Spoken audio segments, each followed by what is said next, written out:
पितृपक्ष है क्या, पहले तो मैं ये जानना चाहूँगा। और इसके पीछे एक पब्लिक पागल रहती है, मतलब कर्म कांड ये सब काफ़ी नियम होते हैं उसमें, शुरुआत से ही पहले पितृपक्ष से शुरू करते हैं, वो है क्या? क्रेजी हो जाते हैं लोग, बड़ा एक जुनून जैसा दिखाई देता है लोगों में। मैं भी बचपन से देखता आया हूँ। देखिए, जो परंपरा में बहुत सारी चीज़ें चलती आई हैं, इसको हम समझते हैं एक नई दृष्टि से हम लोग देखना शुरू करें। और इधर जो हम लोगों ने बातचीत तमाम शुरू करी है, तो एक तरह का रिसाइकलिंग प्लांट लगा दिया है हम लोगों ने। हाँ, कई सारे विषयों पे आप रिसाइकल कर रहे हैं हम लोग, अच्छी चीज़ों को निकाल ले रहे हैं, खराब चीज़ों को फेंक दे रहे हैं। तो उद्देश्य कभी ये नहीं बात का होता है कि किसी बात को खंडन करना है, किसी को मंडन करना है, वो उद्देश्य नहीं है। एक स्पष्टता लानी, स्पष्टता है, जो शुभ है वो साथ में रहे और जो व्यर्थ है वो जाए। और मनुष्य जीवन का उद्देश्य ही यही है कि वो नितांत रूप से प्रसन्न होना चाहता है। तो उस प्रसन्नता के लिए वो जितना अपना कचरा हटा पाएगा, जितना अपना बोझ हटा पाएगा, उतना अच्छा होगा।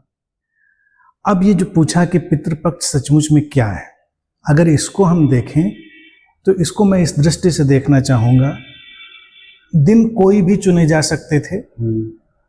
परंपरा में कई बार कोई दिन चुन लिए जाते हैं और फिर उनको लंबे समय तक चलाया जाता है, तो लोगों के दिमाग में फिट हो जाता है कि ये दिन है, एक कंडीशनिंग बन गई। तो कंडीशनिंग बनाने के लिए किसी वजह से ऐसा फेवरेबल रहा होगा, ये वाला समय फेवरेबल रहा होगा।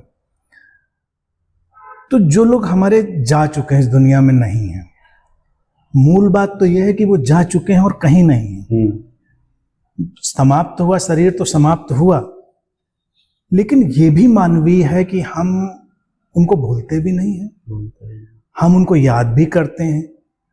तो इसको इस मानवीय दृष्टि से मैं जरूर देखना चाहूँगा कि अगर लोग एक समय चुन लेते हैं और विधिवत याद करते हैं, उनकी याद में बैठते हैं, गीत गाते हैं, सेलिब्रेट करते हैं, तो अच्छा है।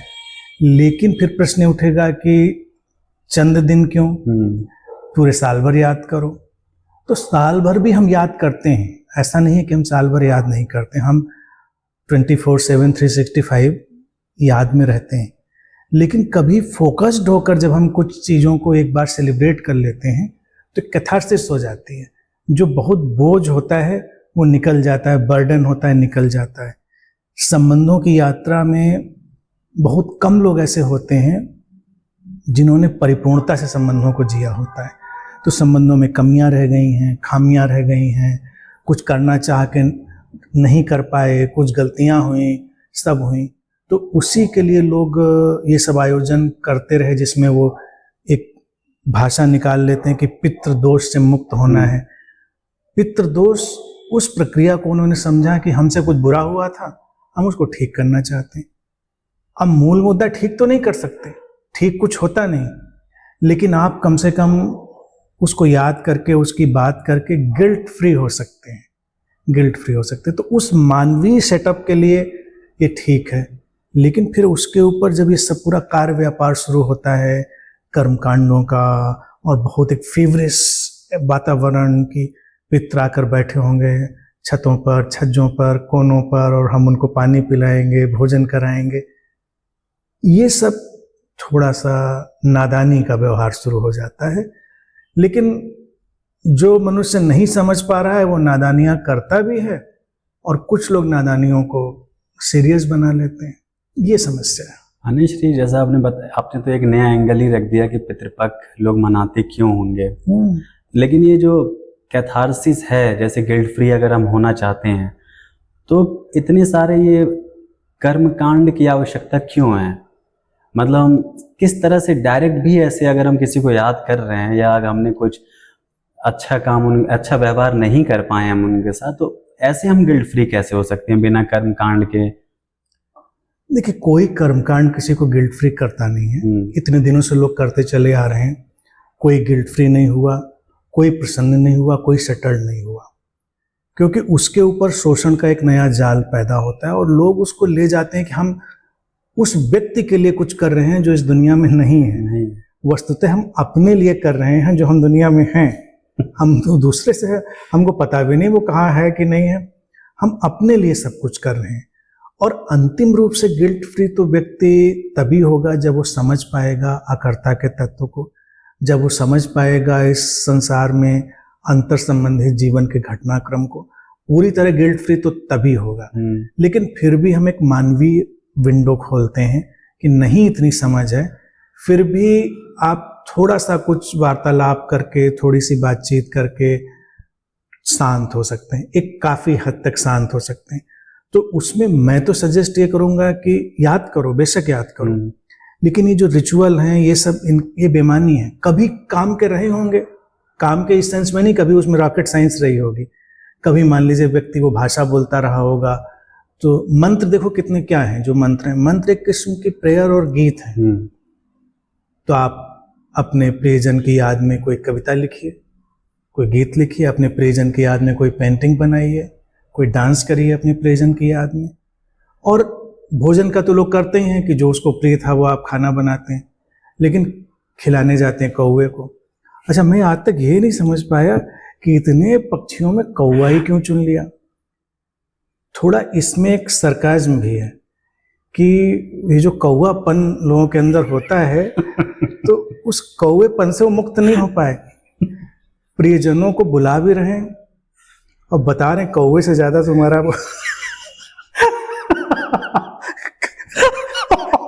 अरे मोर बुला लेते, गौरैया बुला लेते, लेकिन कौवा तो ऐसे हम लोग सामान्य जीवन में क्या कौवा जैसा आदमी आ गया।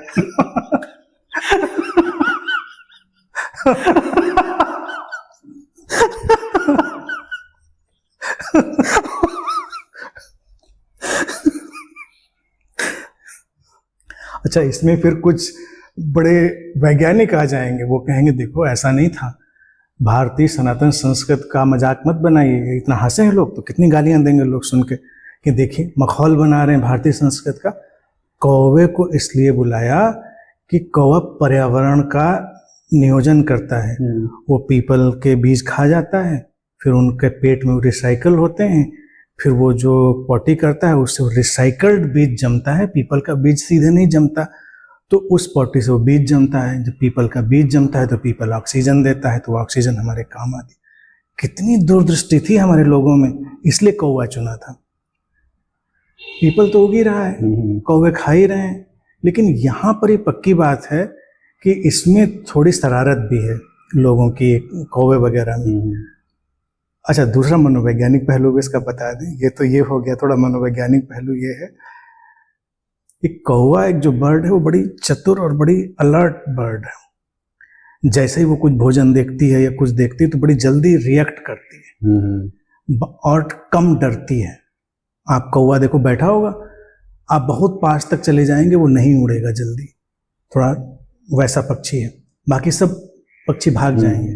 तो कौवे का चुनाव इसलिए हुआ कि अगर और कोई पक्षी चुनते तो ये कार्य व्यापार चलता नहीं। अब बैठकर वो जो भी बनाकर सामग्री, जिसको पिंड वगैरह जो भी कहते हैं, अब गौरैया बुला रहे हैं, गौरैया तो बड़ी सेंसिटिव पक्षी, वो आएगी नहीं, भाग भाग जाएगी। लेकिन कौवा थोड़ा ढीठ है, थोड़ा रुका रहता है, ढीठ है, वो चला आएगा खाते, वो डरता नहीं है, आसानी से खाएगा, भाग जाएगा। तो ये ट्रायल एंड एरर में लोगों ने देख लिया होगा कि ये पक्षी फिर भी खा जाता है, तो ये बना लिया होगा। बाकी ये मसले को भी हम लोग थोड़ा और समझते हैं। श्री पितृपक्ष के जो कर्मकांड होते हैं उसमें पिंडदान बनाया जाता है आटा का, और एक शेप भी उसको देते हैं पिंड की तरह, और उसमें ऐसी मान्यताएं भी हैं कि लोग बहुत ऑब्सेस्ड भी रहते हैं उससे, पिंडदान, और पिंडदान करते भी हैं। ये तो पहला। और दूसरा मेरा ये पूछना होता है कि कुछ लोग कहते हैं पिंडदान करने से अपने पूर्वजों की जो आत्मा है उनको शांति मिलती है और उनको मोक्ष की प्राप्ति होती है। इन दोनों को मैं क्लियर करना चाहता हूँ क्योंकि लोग इससे बहुत ऑब्सेस्ड रहते हैं। देखिए, कुल मिलाकर पिंडदान, तर्पण, लोग अगर अपनी खुशी के लिए कर रहे हैं बिना उसमें उलझे हुए, तो मैं उसमें नहीं जाता, उसमें मैं नहीं पढ़ता। लेकिन ये है बच्चों का खेल, ये उनको मान लेना चाहिए। और फिर बच्चों को भी खेलने का हक है। हम बच्चों से उनके खिलौना तो नहीं छीनते, तो हम भी नहीं छीनते, तो बच्चे खेल सकते हैं बेशक, ये जानते हुए कि बच्चों का खेल है। अब पिंडदान, जो पिंड गोल बनाते हैं, तिल और तमाम सामग्रियां, तर्पण जल का होता है सब, तो मान्यता ये है कि पितृलोक से जो पूर्वज हैं वो उतर के आते हैं और वो आटा उसका भोग लगाते हैं, पानी पीते हैं, अतृप्त हैं, प्यासे हैं, भूखे हैं। फिर एक बार मेरे सामने एक वीडियो आ गया था, एक बड़ी माताजी अच्छी सी थी, वो बता रहे थे कि देखो ये जो पिंड होता है आटे का, ये बड़ी खतरनाक चीज़ है, फ्रिज में भी गोल आटा बना के मत रखना, नहीं तो पितर फ्रिज के दरवाजे पे चिपके रहेंगे और जैसे ही फ्रिज खोलोगे धड़ाक से घुसेंगे और आटा खाएंगे, फिर परेशान करेंगे तुमको, पितर लग जाएंगे। तो फ्रिज में रखो लेकिन उसमें 2 उंगली ऐसे ऐसे चोंक दो तो फिर वो कंफ्यूज हो जाएंगे, वो पिंड का शेप नहीं रहेगा।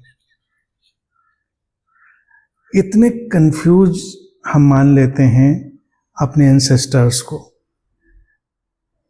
अब ये गिल्ट देखिए इसलिए आया है, और प्राचीन काल में भी था और आज मुझे लगता है आज के समाज में भी है। हमने अपने पीछे गए लोगों के साथ ठीक से कभी बैठकर भोजन नहीं किया, ठीक से बैठकर उनके साथ कुछ खाया पिया नहीं, खिलाया पिलाया नहीं, हमने उनका स्वागत सत्कार नहीं किया, तो एक कचोट कहीं बनी रहती है कि भूखा होगा, प्यासा होगा, व्यक्ति भटक रहा होगा यहाँ वहाँ। फिर खाने के लिए पंडित जी आएंगे, पंडित जी को खिलाओगे तो खैर पंडितों से भी कोई दुश्मनी नहीं है, अगर उनको खाने पीने को मिलता है इस बहाने तो वो भी खुश रह सकते हैं, उनको भी अपना खुश रहने का हक है। बस एक्सप्लॉयटेशन ना करें, किसी को डराएं नहीं, धमकाएं नहीं। कोई खुशी खुशी खिला देता है तो खाओ पियो मस्त रहो, लेकिन ये करके कि मुझको नहीं खिलाया तो नर्क जाएंगे और रो नर्क में सड़ेंगे पितर और पेड़ पे लटके रहेंगे, वापस नहीं जाएंगे, इस तरह से डराते हैं ना, वो गलत है। पहली बात, जब कुछ कोई आता नहीं, कोई कहीं जाता नहीं, ये जीवन यहीं का यहीं पूरा का पूरा समाप्त होता है, तो कोई पितर तो कहीं आता नहीं कि वो कहीं आएगा और खाएगा या उससे उसका कोई परितृप्ति होने वाली है। वो लोग सुझाव देते हैं कि लोग भोजन थोड़े करते हैं, ये लोग भावना से, सुगंध से तृप्त हो जाते हैं। दिल को खुश रखने को गालिब ये ख्याल अच्छा है यही बात है केवल। अब छोटे बच्चे भी देखिए कभी चाय बनाते हैं, खाना बनाते हैं, वो छोटे छोटे बर्तन उनके आते हैं खिलौने वाले, वो देने भी जाते हैं अपने पेरेंट्स को, लो चाय पियो। अब हम लोग क्या करते हैं, जब वो बच्चा छोटे सा कप पकड़ा देता है तो हम भी दिखावटी उसमें चाय पी के उसको दे देते हैं, लेकिन क्या उसने बनाई, क्या हमने पी, लेकिन खेल चल गया, वो खुश हो गया। तो कभी ऐसा समय जरूर रहा होगा, लोग इतने नादान, इतने भोले रहे होंगे, अपने भोलेपन में उनको लगता होगा हम सही में खिलाए, हम सही में उनका जो प्यास और भूख थी उसकी तृप्ति कराए। इस पर ये सब कार्य व्यापार चला। चालाक लोगों ने उसका फिर व्यवसाय बना दिया, उस पर भय खड़ा कर दिया, और 2 ही तत्व, भय और लोभ, उसकी जमीन पर सारा कार्य व्यापार खड़ा हो जाता है। अच्छा नंश्री, जो गया जैसी जगह है, तो गया जैसी जगह ही फेमस है पिंडदान के लिए, इसके पीछे भी कोई? देखिए, कई चीज़ों के ऐतिहासिक सिग्निफिकेंस भी होते हैं और उनका नाम भी भूमिका निभा देते हैं। मूलतः तो जहाँ तक मुझे जानकारी है कि पौराणिक मान्यता ये है कि भगवान राम ने अपने पुरखों का वहाँ पर अनुष्ठान किया, तो इसलिए उसकी एक मान्यता बन गई, और भगवान विष्णु से भी उसका कुछ रिश्ता जोड़ते हैं उस जगह का। लेकिन जिसने भी उसका नाम गया रख दिया होगा, उसकी भी भूमिका भी उसमें है। गया गया सो गया आया नहीं, वो गया, तो गया में वो गया। तो मुझे लगता है ये भी बड़ी अच्छी राइम बनती है। तो ये नाम जब चला होगा तो लोग कह रहे हैं गया चलते हैं। अब आया चलते तो उतना नहीं जमता मामला। अगर किसी जगह का नाम, तो गया में एक जाने का, जो व्यक्ति के डिपार्चर का एक जो सिग्निफिकेंस, थोड़ी सी टोन आती है, फनी साइड है ये, लेकिन ये भी संभव है। और फिर ये कोई भी पहलू ना हो तो भी हम कोई जगह सिंबॉलिक चुन लेते हैं जहाँ से हम एक, जिसको कहते हैं प्लेटफॉर्म ऑफ प्रोजेक्शन, कोई चीज़ हेल्प करेगी, प्लेटफॉर्म ऑफ प्रोजेक्शन। जैसे देखो हम लोग कोई आयोजन करते हैं, एक गेस्ट बुलाते हैं, चीफ गेस्ट आता है, फिर दिया जलाता है, फिर आयोजन शुरू होता है। स्कूलों में हम लोगों ने हमेशा देखा है, बच्चे हम लोग बैठे हुए हैं, चीफ गेस्ट आएंगे, फिर वो दिया जलाएंगे, वो सोफे पे बैठेंगे, बच्चे अपना सब कार्यक्रम शुरू करेंगे। अब इस चीफ गेस्ट की क्या वैल्यू है? कुछ नहीं, एक प्लेटफॉर्म ऑफ प्रोजेक्शन है। कहाँ से शुरू करें? कहीं से तो शुरू करें। बच्चे तो तैयार थे, कहीं से भी प्रोग्राम शुरू कर देते, लेकिन मज़ा नहीं आता, थोड़ा सा प्रोग्राम बनाना पड़ता है, थोड़ा सेटअप बनता है। तो इसी तरह से हम लोग कोई जगह चुन लेते हैं जिससे सेटअप बन जाता है, प्लेटफॉर्म ऑफ प्रोजेक्शन तैयार होता है। हम कहते कहीं से भी कर लो, हर जगह उतनी पावरफुल, थोड़ा सा प्रोजेक्शन कम हो जाएगा, लोगों को लगेगा अच्छा। कहने को तो कहा यही जाएगा कि अगर वहां नहीं कर पाए तो कहीं भी कर लो सब्स्टिट्यूट, लेकिन वहां जाके करोगे तो बात ही अलग है। वो बिल्कुल डिलीवरी सुपर फास्ट वहां से होगी। तो इंसान का मन धीरे धीरे कंडीशनड होता चला जाता है और धीरे धीरे एक स्वीकारोक्ति उसके अंदर बढ़ती जाती। इन कारणों से भी इन जगहों का चुनाव कर लिया जाता है। कंडीशन, प्रोजेक्शन, उसके लिए वो कोई भी जगह हो सकती है। अनिल श्री, पितृपक्ष में एक चीज़ ये भी चलती है कि कुछ नया काम, कुछ शुभ काम नहीं करते हैं। तो जैसे आपने समझाया है, अगर देखा जाए कि पितृ आते हैं, आशीर्वाद देते हैं, मोक्ष मिल जाता है, तब तो हमें शुभ काम करना चाहिए ना। लेकिन इसमें ऐसा बताते हैं कि दोष लगता है। और मेरे खुद बिजनेस है, तो मेरे जो सेल्समैन है वो खुद कह रहे थे कि भैया पितृपक्ष में चलेगा नहीं आपका, कुछ यहाँ पे शुभ काम नहीं होता, सब डाउन हो जाता है, सब डाउन हो जाता है, पूरी मार्केट डाउन हो जाती है। भाई देखो, पहली तो चीज़ यही स्पष्टता है कि न कोई आता न कोई जाता, तो वहाँ से तो बात खत्म हो गई। लेकिन हम एज्यूम कर ले रहे हैं, हम लोगों को उतना इंटेलिजेंस से भरा हुआ चलो नहीं मानते हैं। अगर वो इतना ही मान के चलते हैं कि उनको मोक्ष मिलना है, पितृ हैं, तो उनको तो खुश होना चाहिए। पितृ हैं तो हमारे दुश्मन हैं, और अगर दुश्मन ही तो फिर उनको दुश्मनी से निपटना पड़ेगा। भाई अगर दुश्मन हैं, बात बात पे नाराज हो जाते हैं, तो उनके लिए तो फिर कुछ और तौर तरीके अपनाने पड़ेंगे निपटने के। अगर वो अच्छे हैं तो हमें खुश रखने के लिए अलग तौर तरीके अपनाने पड़ेंगे। ये उनकी बचकानी बातों का उत्तर है। पहली बात तो न कोई पितृ होता है, कहीं न कहीं पितृलोक में कहीं कोई आता जाता। ये मान्यता ही डराने के लिए डाली गई है कि वो आकर आपके आसपास भटक रहे हैं, वो सब देख रहे हैं, और उनको लगेगा कि बताइए, हम तो भटक रहे हैं अतृप्त, भूखे प्यासे, ये नए कपड़े खरीद रहे हैं, ये नया काम कर रहे हैं, ये फिजिकल रिलेशंस बना रहे हैं घर में, तो वो नाराज हो जाएंगे, बिल्कुल भन्ना जाएंगे और श्राप दे देंगे। अच्छा, ऐसा तो हमारे माता पिता और जीते जी भी नहीं करते बुजुर्ग लोग, वो तो खुशी होते हैं देखकर।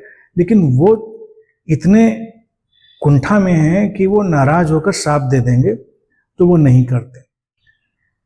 अब ये जब बातें मुझे पता चलें कि खाना पीना भी बहुत सादा खाना है, बहुत अच्छा नहीं खाना है, नाराज हो जाएंगे।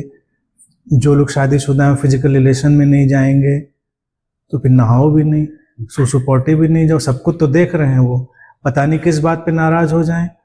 और मान लो तुमको तो दिख नहीं रहा है, तुमको तो दिख नहीं रहा है, घर ही में घूम रहे हैं, और वही गए कमोड पे सूसू करने और तुम भी चले गए, तो ये तो एक्सीडेंट कितना बड़ा हो जाएगा ना, इसके बाद तो छोड़ेंगे नहीं।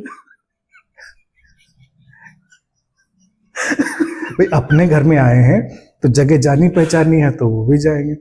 जैसे इसी पे भूत प्रेत वाले लोग होते हैं ना, वो भी ऐसी बातें फनी करते हैं कि वो जो गए थे ना पेड़ पे, भूत और भूत का परिवार खेल रहा था, वहां जाकर उन्होंने सूसू कर दी और इसीलिए भूत पीछे पड़ गए।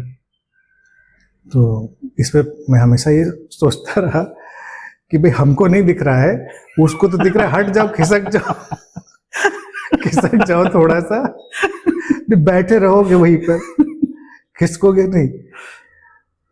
ये सब ऐसी ऐसी मान्यताएं बना ली हैं लोगों ने, और इतना क्रेजी है इस डर के व्यापार में कि बाजार एकदम बंद, शादी विवाह बंद। अच्छा, इस स्थिति का मुझे बहुत लाभ होता है। वर्कर खाली हो जाते हैं, घर में कोई काम कराना है तो हम काम लगा लेते हैं, कपड़े वगैरह सिलवाने हैं या कुछ करना है, शॉपिंग करनी, तो इन दिनों में बड़े आराम से शॉपिंग हो जाती है। दुकान में जाइए तो भीड़ भाड़ नहीं होगी, आराम से आप अकेले कस्टमर बैठे हैं, वो इत्मीनान से आपको सामान दिखाए, कपड़ा दिखाएगा, आप शॉपिंग करिए। तो इन दिनों का मैं और मेरे जितने भी जानने वाले सब लोग हैं, तुम लोग भी सब लोग अब उसको करते ही हैं, तो हम लोग इसका भरपूर उपयोग करते हैं। तो ये लोगों से भी मुझे कहना है कि बाकियों से उलझने की ज़रूरत नहीं है। एक बड़ी उम्मीद की किरण है कि इन दिनों का सदुपयोग करिए। मार्केट डाउन है, रेट सस्ते लगेंगे, शादियां निपटा डालिए इसमें। बाकी तो नहीं करे, तुम ही कर लो, कम रेट में मिल जाएगा, जगह कम रेट में मिल जाएगी, कैटरर कम रेट में मिल जाएगा, सब कम रेट में मिल जाएगा, आप कर डालो, आपका खर्चा बचेगा और पितरों को देख लिया जाएगा, फिर उनका सब देख लिया जाएगा। तो अगर आदमी समझदार है तो सदुपयोग करेगा इन सब चीज़ों का। लेकिन मैं चाहता हूं कि इस भय से सभी लोग मुक्त हों, प्रेम पूर्ण रहें और प्रेम के साथ जीवन को आगे ले जाएं, वो ज़्यादा बेहतर होगा। ये अगले जन्म, पिछले जन्म, मुक्ति, मोक्ष, इन सब की अवधारणाओं को सही जगह पर रखना है। मुक्ति और मोक्ष है इसी जीवन में गहरे प्रेम, शांति, प्रसन्नता और समस्वरता से भरना, खिलना। अगर आपके आसपास आपके प्रियजन हैं, माता पिता हैं, बुजुर्ग हैं, तो उनको उस मुकाम तक जाने में मदद करिए, ये ज़्यादा अच्छा होगा, बजाय कि वो मर जाएं तब उनके मोक्ष और मुक्ति की कामना करिए। अगर हमारा प्रियजन आज मेरे सामने प्रसन्न है तो मुक्त है और हम भी मुक्त हैं। तो जीवन में एक ही चीज मुक्त करती है, बेशर्त प्रेम। चंद्र श्री, आपने एकदम सही बोला है कि मतलब मुझे भी ऐसा लग रहा है कि हम लोग जब अच्छे से किसी के साथ जी नहीं पाते हैं तो एक कर्म कांड के थ्रू हम उसको खत्म कर देना चाहते हैं, उस अपराध बोध को, कि यार हम अच्छे से नहीं जी पाए हैं तो अब कर्म कांड कर लेंगे तो वो मुक्त हो जाएंगे। और आपने सही कहा कि खुद की मुक्ति के लिए करते हैं, उनकी अपना जो परेशानी है उसको मिटा रहे हैं। किसी का अफेयर टूट जाता है तो जो वो देवदास बन के घूमता है वो उसके लिए थोड़े घूमता है, जो उसका दिल टूटा है उसके लिए वो देवदास बना घूम रहा है, बोतल खोल के बैठा है। वो बोतल खोल के उसके ऊपर कोई थोड़े फर्क पड़ने वाला है, अपने ऊपर फर्क पड़ने वाला। तो जो कुछ कार्य व्यापार हम फैला के बैठे वो हमारे लिए है, हम उससे शांति पाना चाहते हैं। लेकिन प्रश्न इसमें सबसे बड़ा ये पूछना चाहिए, हम अशांत हैं क्यों? क्योंकि हमने जिया नहीं, हमने संबंधों को जिया नहीं, जीवन को जिया नहीं, और जीवन में प्रेम को नहीं रखा हमने। प्रेम की कमी थी, है, और मैं इस बात को बार बार दोहराता हूँ कि कोई कर्मकांड, धार्मिकता, मंदिर, मस्जिद, गिरजा, गुरुद्वारा हो ना हो, जीवन में प्रेम हो। और आने वाले समय में प्रेम की कमी ही मारेगी लोगों को, वही अभी भी मार रही है, अतीत में भी मारी। तो जो प्रेम से जीता है वो अपने रिचुअल खुद बनाता है। और प्रेम की कमी होती है तो पुराणों के लोग रिचुअल फॉलो करने लगते हैं। बिल्कुल, प्रेम एक जिंदा चीज है, जिंदा चीज का अपना रिचुअल। प्रेमी अपना गीत खुद गाता है, उधार का गीत नहीं गाता, गुनगुनाता है, नई चीज लिखता है। प्रेमी उधार का नृत्य नहीं करता, अपना नृत्य करता है। उसके होठों पे मुस्कान किसी और की नहीं, अपनी होती है, दूसरे की थोड़ी होती है।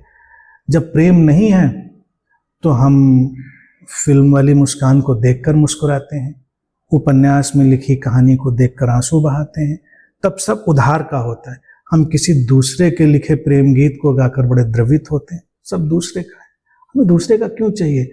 प्रेम होता है तो जिंदा होता है और हमको जिंदा बनाता है। तो जब हम जिंदा होते हैं, प्रेम पूर्ण होते हैं, तो किसी कर्मकांड, किसी रिचुअल की जरूरत नहीं होती, क्योंकि प्रेम अपना रिचुअल खुद बनाता है कदम कदम पर।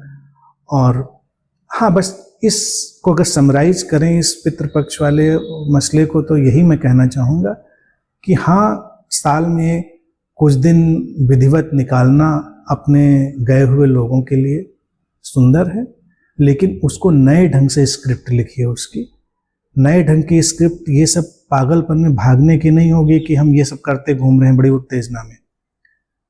उनके लिए कुछ नया रचिए, कुछ ऐसा अधूरा रह गया हो काम उसको पूरा कर दीजिए, कोई सपना जो वो नहीं जी पाए हों उस सपने को खुद जियो, नहीं तो किसी और को जीने में मदद करो।